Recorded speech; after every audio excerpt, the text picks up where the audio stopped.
There was an outcry on the internet when the reigning NXT champion Carmelo Hayes took a clean pinfall from Finn Balor, a man who was challenging for the new WWE World title at the Money in the Bank pay-per-view on the go-home edition of Monday Night Raw. But then Carmelo Hayes went on to defeat former SmackDown star Baron Corbin on NXT the very next night. To some, this sums up the mistreatment, the bipolar yo-yo up-and-down treatment of NXT superstars when they get to the main roster. It can be labeled as a simple continuation of a decade's worth of fan rage and fan pleasure. So what is the truth behind aspiring names from NXT just not hitting the mark when they get up to the big time? Why did Nakamura have bangers with AJ Styles on huge pay-per-views when he came up, but not win a world title? Why did Bobby Roode, Karrion Kross, Keith Lee, Emma, American Alpha, and The Ascension fare so well in NXT, but not so well on Raw or SmackDown? For that, we have to take a look back at a decade-long history of the NXT brand and how it plays into the overall picture of WWE, and gets fairly criticized for maybe some of those NXT stars not getting the same rub that they deserve.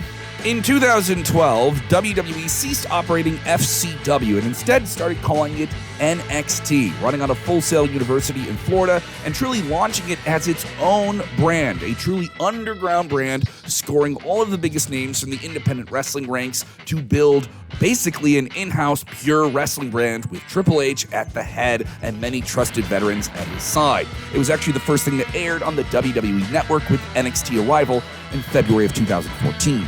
With WWE signing some of those talents outside of their general sphere, they were seemingly relaxing their approach to only pushing superstars that fit a certain physical mold. You know what I'm talking about. The big man that turn your head they're at an airport type. You know what we're talking about? The advent of the cruiserweights being treated like more than just a cruiserweight. Yeah, not necessarily giants that stand taller than most average human beings, and the chiseled physiques, a great look, a highly marketable star, and you know the established mold that WWE likes. Don't get us wrong. That type is still very real in 2023, and many superstars who fit that mold came out of the NXT Rise and were allowed to become big names. Yeah, Roman Reigns, we're looking at you. The success of NXT in its early years can be chalked up to a few major reasons. The freedom of given superstars to express themselves a little bit more, considerably higher focus on in-ring quality, and consistently good weekly, concise programming on television, and a strong women's division. The last part is really important because it seemed to be the first time in a long time that WWE was not only focusing on an attractive figure on television, but on a competitor who could go bell to bell. With a few hundred passionate fans in Full Sail University, NXT was growing and becoming the go-to brand for hardcore wrestling fans. The rise happened so quickly that WWE went from signing young developmental stars out of college athletic programs to fully established names from the independent circuit who had made a name outside of the company. You know, we talked about that earlier. From 2015 to 2018, it was about NXT. Then leaping out of Full Sail University into full-scale arena events with takeover specials, having some of the best matches of that time. People began to realize very quickly that it had long surpassed just being developmental and was on its way to being a true, full-fledged brand for WWE. In the multi-billion-dollar machine that Vince McMahon created within WWE, Triple H really got to do his own thing creatively with NXT and have a lot of freedom to make NXT feel like something very different from the mainstream picture of Raw and SmackDown. We'll use a strong example of a superstar who got a highly anticipated call-up in NXT to the main roster, Finn Balor. In 2016, when Finn Balor was hotter than ever, he was given an incredibly strong run as the NXT champion. With his demon persona, his strong striking looks, and unquestionable in-ring ability, plus all of the credibility that came with him from New Japan Pro Wrestling, most fans assumed he was a lock for a future top star to build the company around. And at first, that may have been the true intention. The return of the WWE Draft in 2016 saw Finn Balor becoming the first-round draft pick to Raw, something that would have been unthinkable before. It signaled that WWE's interest in making him a top star was validated, and they wasted no time in pushing him as one, with Balor beating Roman Reigns clean on Raw in his debut match. Yeah, that happened, and proceeding to become the first Universal Champion in the company's history. And then he got injured in the same match at SummerSlam and had to relinquish the title. When Balor returned in 2017, things weren't the same at all.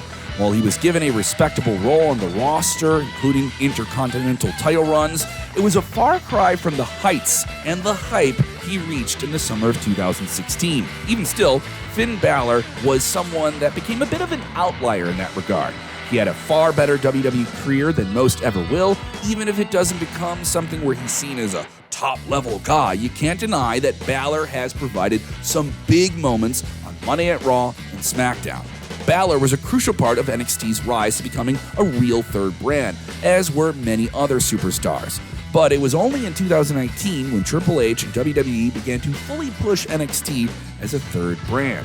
That came right at the time when the All-Elite Dynamite thing was debuting on Wednesdays, kickstarting what would rather be a one-sided Wednesday night war. At Survivor Series 2019 in a jam-packed arena in Chicago, NXT not only was pushed as the official third brand of WWE, but they even beat Raw and SmackDown in the overall Survivor Series competition to claim brand supremacy. Probably the last time that concept was used before it all began to feel like outdated, right? Although it was pretty clear who was winning the Wednesday Night Wars at the time, it was during the pandemic when AEW completely got ahead of NXT, with the third brand push becoming something of an L for WWE. That was when WWE's upper brass reportedly decided to revert into being a developmental brand, while at the same time relabeling it NXT 2.0. The change in approach saw them push younger talent in their early to mid-20s and a bigger emphasis on college athletes becoming pro wrestlers,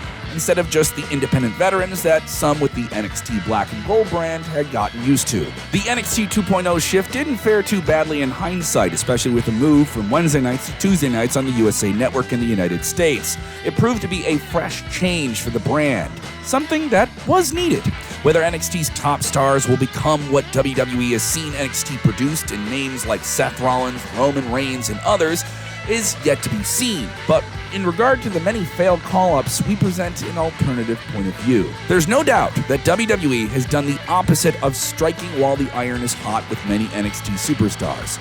But the reality is this: not everybody can be a top superstar in WWE. For as long as the company has existed, there have only been a few select superstars who get to be the guy or the gal. Top runs for years are something that is very selective, kind of organic in a way. Not everyone gets to be the main event. And undoubtedly, that means that fan favorites from NXT like Johnny Gargano may never be what someone on the internet wants them to be, or what Johnny Gargano deserves.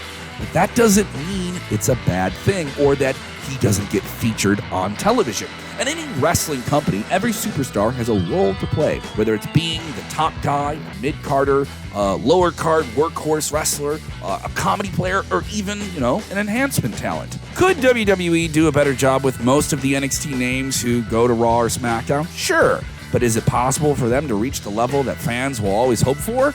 No. That's an incredibly hard standard to reach all of the time.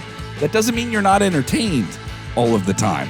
But on the positive side of it, you also have situations for superstars like Carmella, who was the last overall pick in the draft of 2016 and made history becoming the first ever Miss Money in the Bank and eventually winning the SmackDown Women's Championship. You have stars like Liv Morgan, who are sentimental favorites who get their moments to shine, even if it's just for a little bit. They certainly break through and become someone that connects with the audience. You get stars like Matt Riddle, who has truly proven himself to be a sports entertainer and a great pro wrestler. And let's not go forgetting that names like Kevin Owens, Sami Zayn, Becky Lynch, they came from NXT. The ones who aren't expecting to make it big at all, smash barriers, win world titles, and become crucial players for WWE. Yeah, they're WrestleMania main eventers. Bianca Belair was never NXT Women's Champion when she was there, but has reigned as both a Raw and SmackDown Women's Champion, plus won the Royal Rumble with a win at WrestleMania that followed. Does that sound like a disappointment to you? Not every top NXT star will become a top main roster star, and honestly, it'd be pretty boring if they all made it to the top. Yeah, you'd see that coming. The main event is the tier that is reached by superstars for a good reason, and if it doesn't belong to an exclusive group of names, male and female, it just wouldn't feel special. To sum it all, expectations aren't always matched in reality. And it's alright to hope the best for our favorites from NXT to become world champions, while understanding that that may not be the impact they get to make. WWE has dropped the ball sometimes with NXT names and other superstars as well. It's not just those that went through the NXT system. Creative satisfaction is never going to reach 100% for most people. Have you been disappointed with some names that have come up to Raw and SmackDown from NXT? Get in the comments below.